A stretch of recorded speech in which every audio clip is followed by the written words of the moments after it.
వంచనేయకండి. వాడు పూర్ణ జ్ఞానం కలిగినటువంటి వాడు, వాని జ్ఞానం గొప్పది. వాడు మనుషులను మోసం చేస్తాడు. వాని జ్ఞానం చేత ఇప్పటికే చాలామంది మనుషులను వాడు మోసం చేశాడు. మరి రెండవది ఏంటిదనంటే సంపూర్ణ సౌందర్యం కలిగినటువంటి వాడు. అపవాది సంపూర్ణ సౌందర్యం కలిగినటువంటి వాడు దేవుని చేత సృష్టింపబడినప్పుడు చాలా సుందరంగా సౌందర్యంగా మరి సృష్టింపబడ్డాడు. కానీ పాపం వాని అందుకు కనబడి వాడు త్రోసివేయబడినప్పుడు ఘటసర్పంగా మారిపోయాడు. వాని దగ్గర ఇప్పుడు సౌందర్యం ఏమీ లేదు. వాడు కనబడినప్పుడు ఈజీగా మోసం చేస్తాడు. ఆ తర్వాత మూడోది ఏదెన్లో ఉన్నాడు. ఏదెను తోటలో వాడు ఉన్నాడు.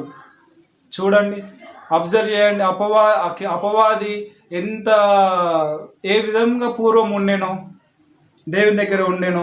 ఆ తర్వాత నాలుగవది అమూల్యమైన రత్నములతో అలంకరింపబడ్డాడు.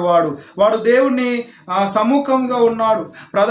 మనం పాత నిబంధనలో కూడా చూస్తే ప్రధాన యాజకులు వారి డ్రెస్సులో కూడా రత్నములు ఉంచాలని చెప్పేసి దేవుడు మరి మాట్లాడి ఉన్నాడు.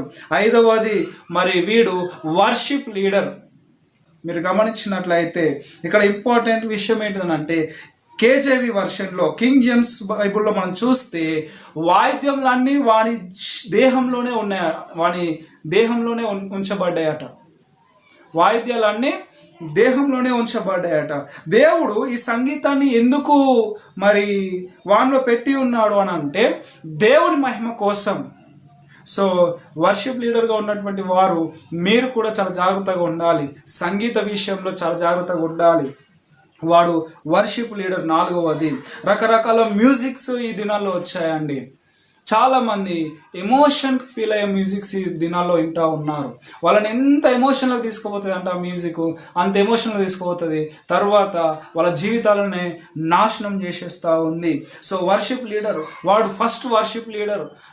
చాలామంది వర్షిప్ లీడర్లు ఇప్పుడు ఈ దినాల్లో మనం చూసినట్లయితే మరి వర్షిప్ లీడర్ నేనంటే నేను అని చెప్పేసి చాలామంది ఆతృత పడుతూ ఉన్నారు. కానీ చాలా జాగ్రత్త. బైబిల్ గ్రంథంలో ఫస్ట్ వర్షిప్ లీడర్ ఎవరనంటే వాడు లూసిఫర్ అని చెప్పేసి బైబిల్ సెలవిస్తూ ఉంది. ఆరవది అభిషేకం నొందిన వాడుగా ఉన్నాడు. అభిషేకం అని అంటే ఏంటిది? క్రీస్తు. సో వీడు మరి యేసుక్రీస్తు ప్రభుని ఇమిటేట్ చేస్తాడు, అనుకరిస్తాడు. యేసుక్రీస్తు ప్రభుని అనుకరిస్తాడు. కాబట్టి వీడు అబద్ధపు క్రీస్తుగా మత్తయి సువార్త 24వ అధ్యాయంలో మరి రాయబడి ఉంటుంది. క్రైస్తవులు రక్షింపబడినప్పుడు అభిషేకం నొందుతారు.